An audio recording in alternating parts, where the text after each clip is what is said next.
ჩვენ ახლა იერუსალიმის გარეუბანში ვართ ბეთლემთან ახლოს. არ შეიძლებოდა რომ არ გვეჩვენებინა ეს მონასტერი, რადგან უძველესია იერუსალიმის მიწაზე. ჩვენ გადავიღეთ ფრანცისკანელთა მუზეუმში აქ აღმოჩენილი წარწერები, მაგრამ აუცილებლად უნდა მოსულიყავით და თქვენთვის გვეჩვენებინა უძველესი ქართული სავანის ტერიტორია. როგორც მეცნიერები იკვლევენ, თავად ვირჯილიო კორბომ, რომელმაც აქ თავის დროზე არქეოლოგიური გათხრები ჩაატარა, მან მონასტერი მე-5 საუკუნით დაათარიღა. თუმცა აქ უფრო ძველი კვალია ნაპოვნი და ქართველმა მეცნიერებმა ვარაუდი გამოთქვეს, რომ პეტრე იბერმა აქ ბაკურ იბერიელის მიერ აშენებული მონასტერი განაახლა მხოლოდ და ალბათ კიდევ შემატა გარკვეული ნაგებობები. ანუ აქაური კვალი ჩვენ უკვე მე-4 საუკუნიდან გვაქვს, რადგან გვაქვს მე-4 საუკუნის ასე ვთქვათ ქვებიც. ტერიტორია არის, როგორც ხედავთ, ძალიან ვრცელი. აქ არის ტაძარი, სატრაპეზოები, დამხმარი სათავსები, აქ არის აკლდამები. ქართველთა წმინდა მიწაზე მოღვაწეობისთვის ეს ძალიან მნიშვნელოვანი ძეგლია, რადგან აქ ჩვენ ხვდებით ნაგებობების ახლა უკვე კვალს, რომელიც გვიჩვენებს, რომ ბერმონაზვნებს ჰქონდათ მეურნეობა, ისინი იყვნენ საკმაოდ მყარად დაფუძნებულები აქ და რაც მთავარია, ეს არის ქრისტიანობის მოდი ასე ვთქვათ გარიჟრაჟი, რადგან მხოლოდ მე-4 საუკუნეში ჩამოდის დედოფალი ელენე წმინდა მიწაზე და უკვე აქ იწყება ასე ვთქვათ ქრისტიანული ცხოვრება.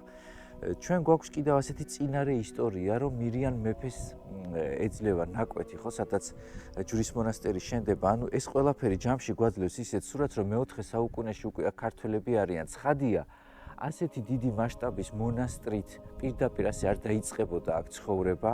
მანამდე ამ ყველაფერს ჰქონდა წინა პირობა და ჩვენ შეგვიძლია დღეს თამამად ვთქვათ, რომ ქართველები ერთ-ერთი პირველი, ასე ვთქვათ, მოსახლენი ვართ ამ მიწაზე, რომელნიც მონასტრულ ცხოვრებას ვიწყებთ. ჩვენ ასევე ამ საფუძველს გვიმყარებს კიდევ ერთი ფაქტი, რომ სანამ საერთოდ ტაძრების შენებლობა დაიწყებოდა წმინდა მიწაზე, პირველი მონასტერი, ასე ვთქვათ, რომელიც გამოჩნდა, ეს იყო ფარას ლავრა, ეს არის გამოქვაბული ეკლესია კლდეში, სადაც ასევე ვიცით, რომ ქართველები მოღვაწეობენ. ასე რომ ჩვენს წინაპრებს ქრისტიანობის გარიჟრაჟიდანვე უკვე ძალიან დიდი კვალი აქვთ დატოვებული წმინდა მიწაზე, რისი ერთ-ერთი დასტური და ძალიან მნიშვნელოვანი დასტური ამისი სწორედ ბირ ელკუტის ქართული მონასტერია. მოდით ახლა თვალი გადავავლოთ დღესდღეისობით რა არის შემორჩენილი. არქეოლოგიური გათხრების შემდეგ მოხდა ისევე კონსერვაცია, მიწა მიეყარა გარკვეულ მონაკვეთებს და თავის დროზეც კიდევ ერთი რამ მინდა აღვნიშნო, რომ მიუხედავად იმისა, რომ აქ ძალიან მნიშვნელოვანი არქეოლოგიური მასალაა ნაპოვნი, ეს არის კაპიტელები, ჭურჭელი, ყოფაში გამოსაყენებელი სხვადასხვა ნივთები და ასევე ის სრულიად უნიკალური მოზაიკები, რომელიც ასომთავრული წარწერები შეიძლება ითქვას, რომ ყველაზე უძველესია ნაპოვნთა შორის.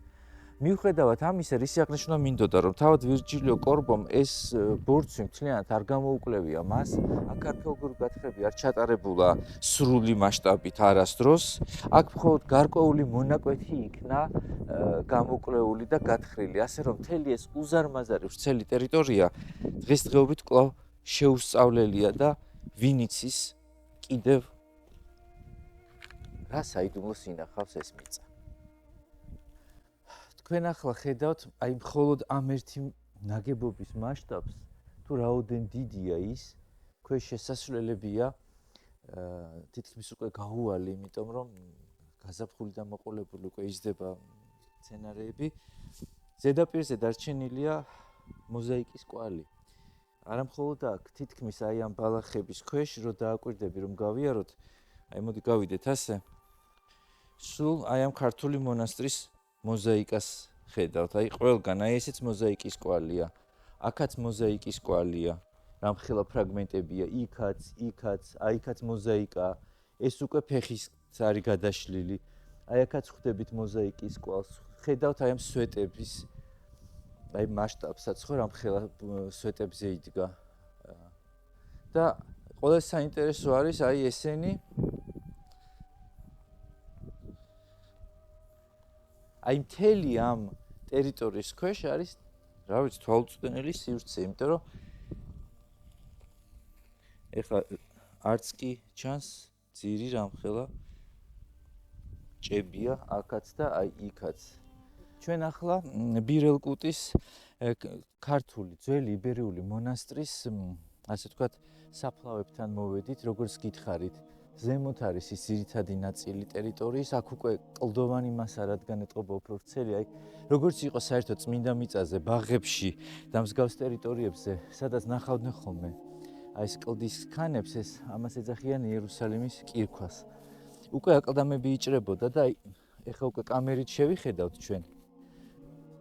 წინ შესასვლელში ჯვარია, დიახ, რომელიც ძალიან გავს. მიუხედავად იმისა, რომ უკვე ძნელად იკითხება ბოლნურ ჯვარს, მე მგონი, იმიტომ რომ წრეშია ჩასმული. ანუ როგორც ხედავთ, აქ არის აკლდამები, ჩვენ არ ვიცით, ისინი ინარჩუნებდნენ თუ არა იმ ძველ ტრადიციას, როდესაც დროებით იკრძალებოდა ადამიანი.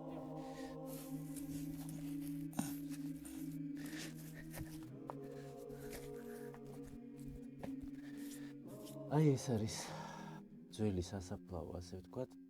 აი 1 2 3 მოდი ესე გამოვიდეთ. აქაც არის კამერა, აქაც არის კამერა, აქაც არის კამერა.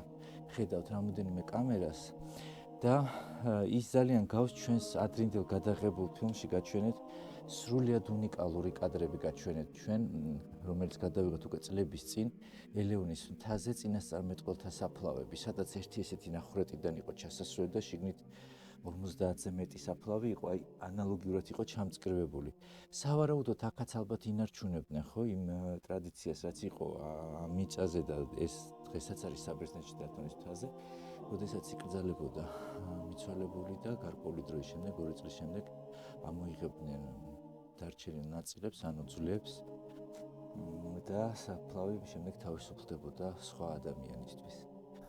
სიმართლე გითხრათ, ამ წუთას ნამდვილად ვერ გეტყვით, რა დანიშნულების იყო აი ეს ქვაში ამოჭრილი,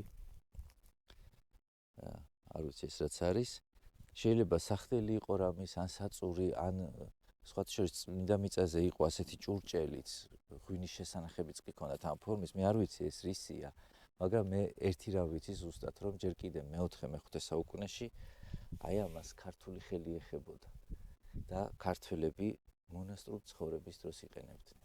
ასეთივე ხვდებით მსგავს აი იქითაც. მოდით თვალი შევავლოთ დღეს რა დაგვრჩა ამ უდიდესი წარსულიდან.